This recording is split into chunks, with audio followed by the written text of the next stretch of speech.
Ladies and gentlemen, please go on eating your dessert. Won't bother me a bit. I got mine already. I want to take a moment just to welcome you to the White House and tell you how delighted we are to have you here.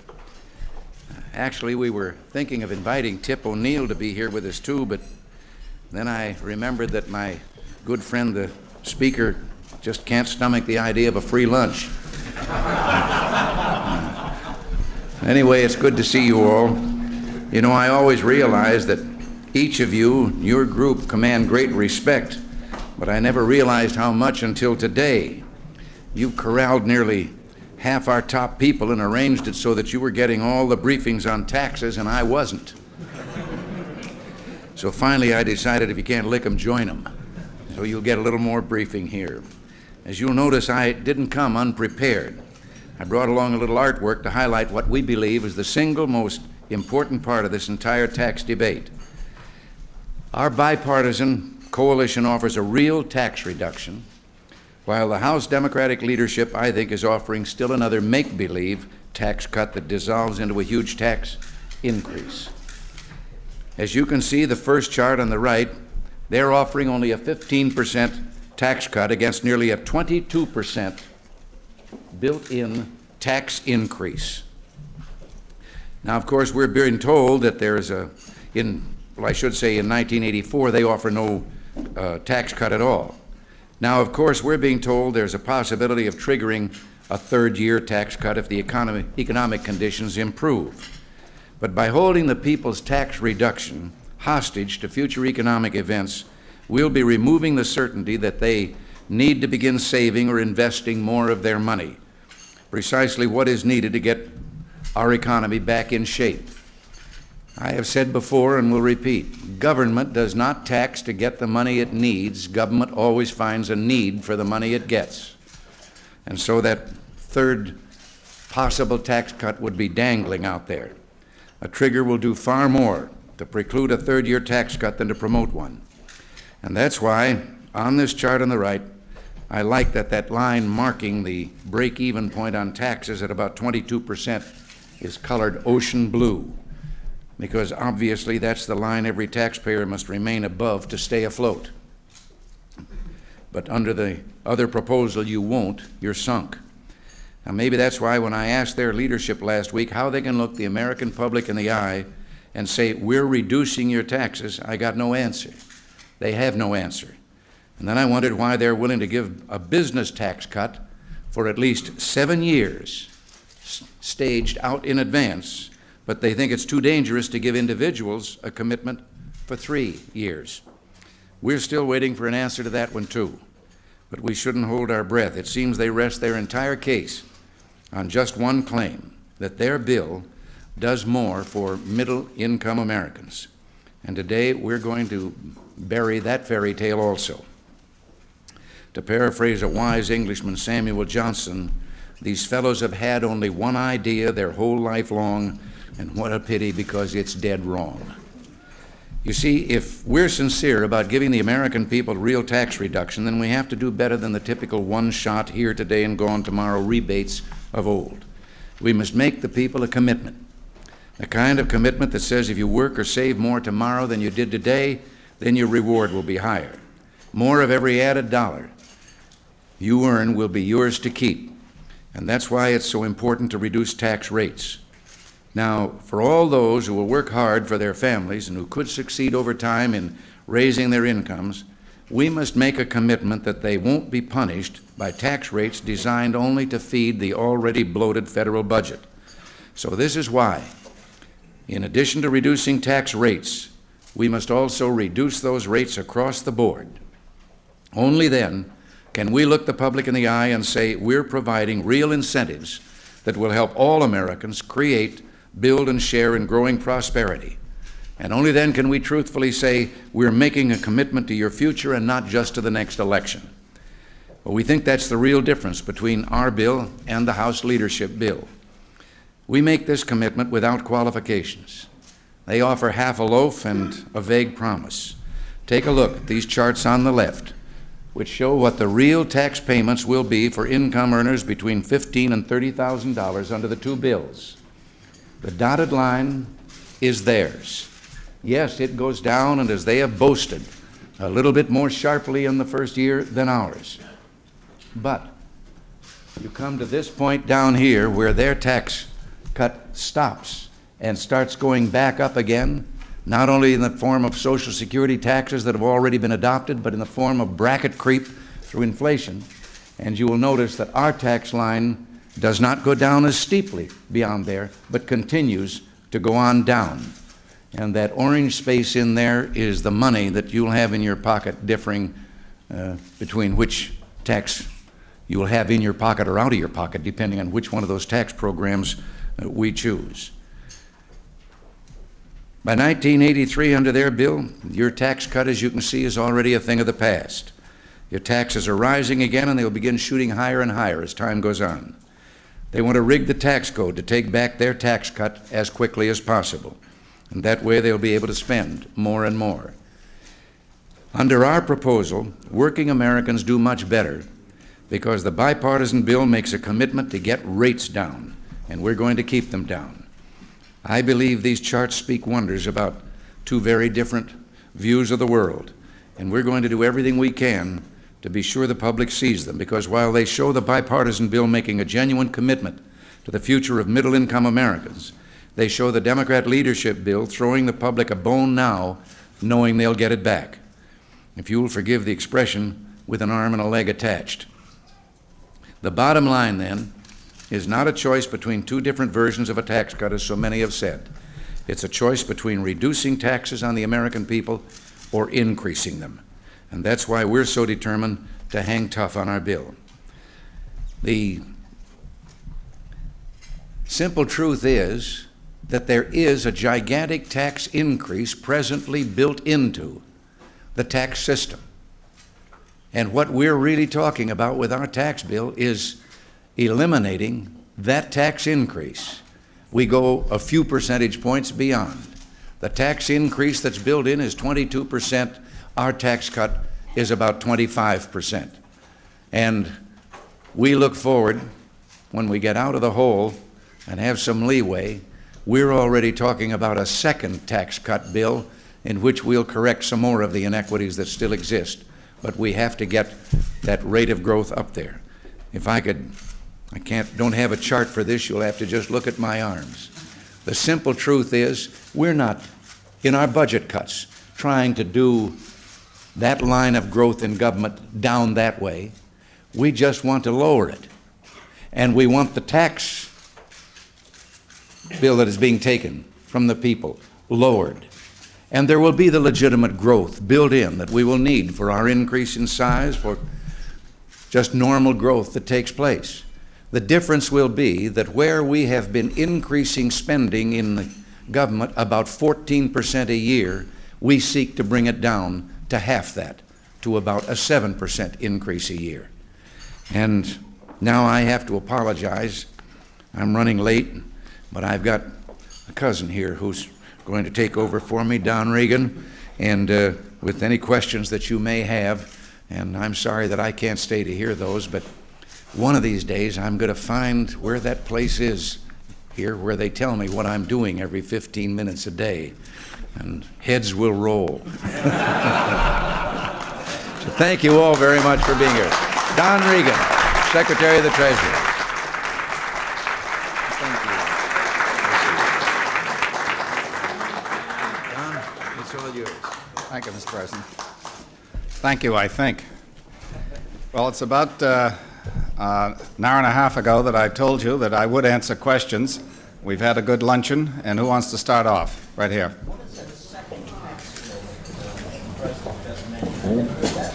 What is that second tax bill that the President just mentioned? He said, I never heard that one before.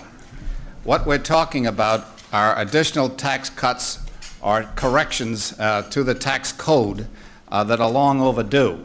At this moment, we cannot afford them. We're trying to get through our first tax package.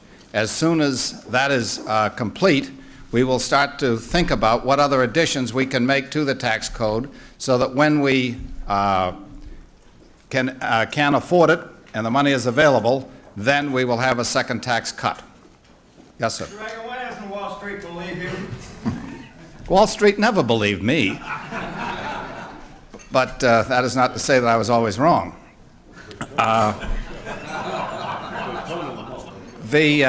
From the point of view of Wall Street, what they're skeptical about is primarily in the bond area. Wall Street has found promises coming from Washington with little delivery of the goods thereafter. What has happened is that they were told that the money supply would come down. They were told that the budget would get under control, and neither of those two things happened. So as a result, the bond markets, instead of going up in price and down in rates, went just the opposite. This time they're still remaining skeptical. They remain unconvinced that, A, we're going to get our tax package and our budget cuts through. We think that when they see that, they'll be more convinced. They're not sure that we're going to hang tough on this monetary policy, the tight money. When they see that that's happening, again, they'll be convinced of it. We think that, given time, Wall Street will certainly recognize what we're trying to do. Yes, sir. Bill Block said something in conference the other day that the policy administration is, in effect, every man for himself as far as business is concerned. Isn't that inconsistent with the all-saver certificate, which is actually a bailout for the S&L? Our question up here concerns the all-savers bill and whether that's a bailout for the S&Ls. There's no doubt about it, the S&Ls do need help. They are in a terrible predicament, hobbled as they are by federal regulations, including Regulation Q, which keeps their rates that they can pay on their passbooks down. They are losing deposits. They're not losing assets, however, because the additional funds are coming into the savings and loans in the form of interest being paid on the savings they've already accumulated, plus payments on mortgages, both principal and interest. So they are having cash flow. They're in the plus, but deposits are going out, and that means that earnings are going down. So they are in a squeeze. What to do about it? We have suggested other ways. They have opted for this all savers, and Congress seems to be going along with them. However, both bills now, that is the Senate bill that has passed, as well as the Ways and Means bill that has just passed through the committee last week and earlier this week, have targeted those right into mortgages. I'm not sure that's a good thing for savings and loans, because by targeting them strictly for mortgages, what you're forcing them to do is take in short-term money over the next year or 15 months. Remember, that's as far as this program goes. They'll take in 1 year or 15-month money with the understanding they might lose it at the end of that time, and in the meantime, they're supposed to put it into 20 and 30-year mortgages. I don't think that's a wise policy. Yes, ma'am.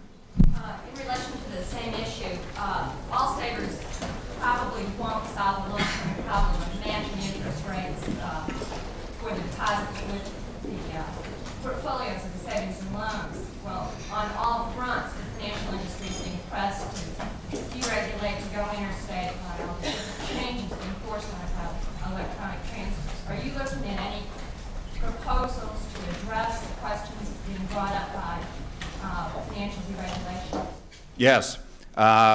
We are looking at various means of deregulating the entire financial industry. As you know, I'm chairman of the Depository Institutions Deregulation Committee. There's a mouthful for you.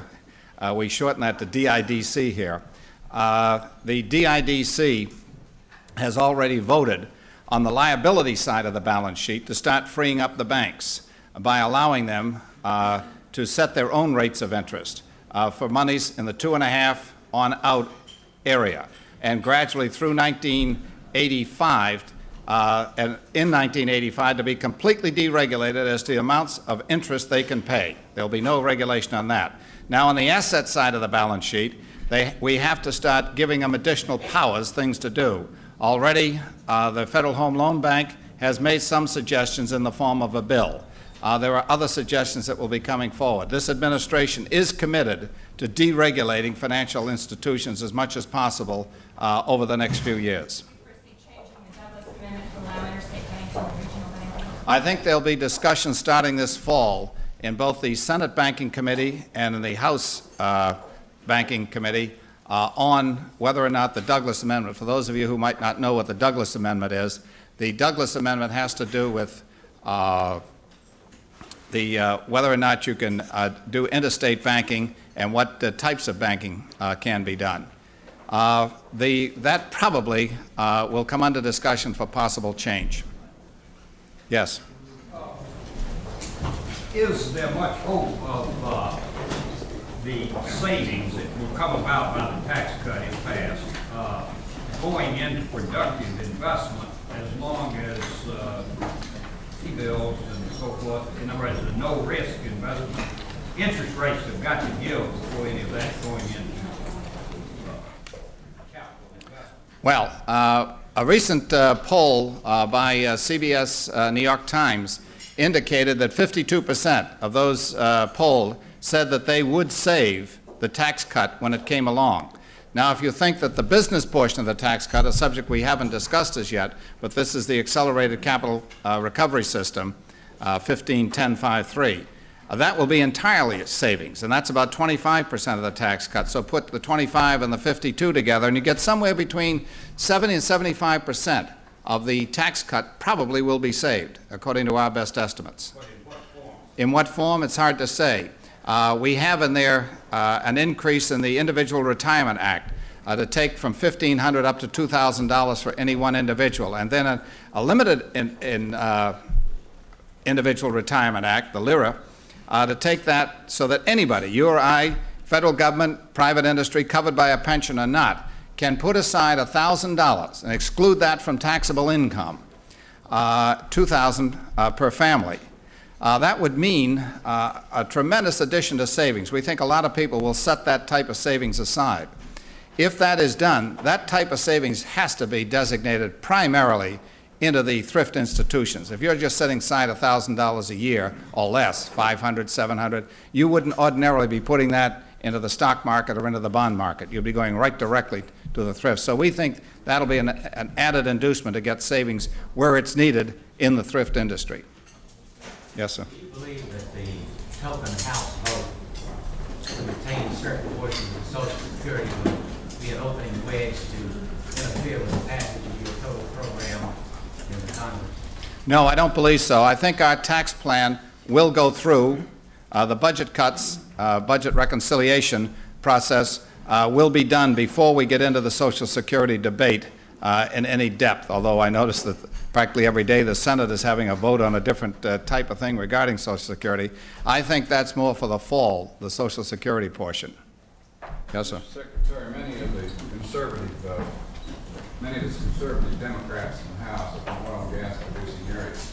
What are you going to offer them in response to the 500-barrel exemption that the Ways and Means Committee has moved? Well, we're certainly not going to get into the question, in case you didn't hear it up here, is the House Ways and Means Committee has voted a 500-barrel exemption from windfall profits tax for any individual or independent producer. What are we going to do to offset that? My answer is we're not going to get into a bidding war. We're not going to take 500 up to 1,000 or something of that nature. We noticed and are studying currently what Senator Dole has introduced into the Senate as a substitute for the Benson Amendment, which literally was a 1,000-barrel-a-day exemption.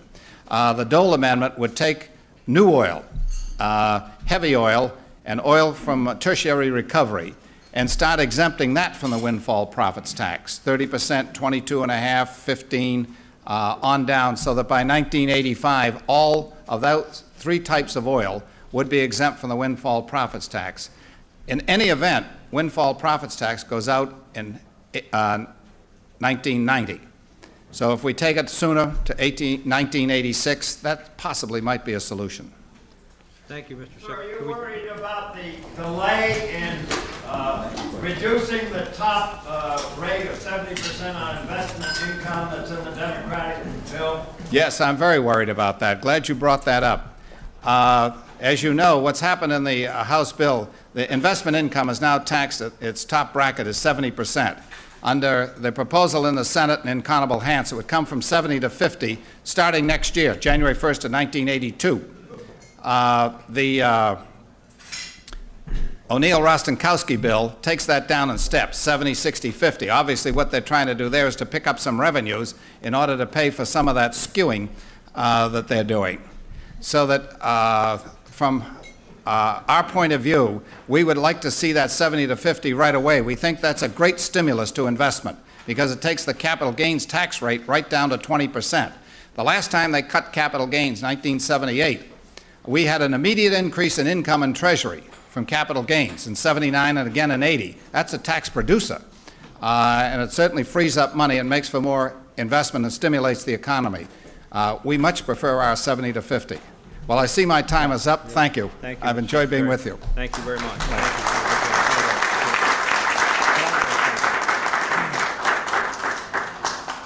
Thank you very much. Right. That concludes our program. I hope you've enjoyed yourself. For those of you who have not been here before, if you want to, you can walk through the red room, the gold room, and the green room, which are 3 rooms which you did not see. I enjoyed having you here today, and I'm open to your constructive comments if you have any by letter or as we break up. Thank you. Handouts are outside, right as you go out the door. Thank you so much.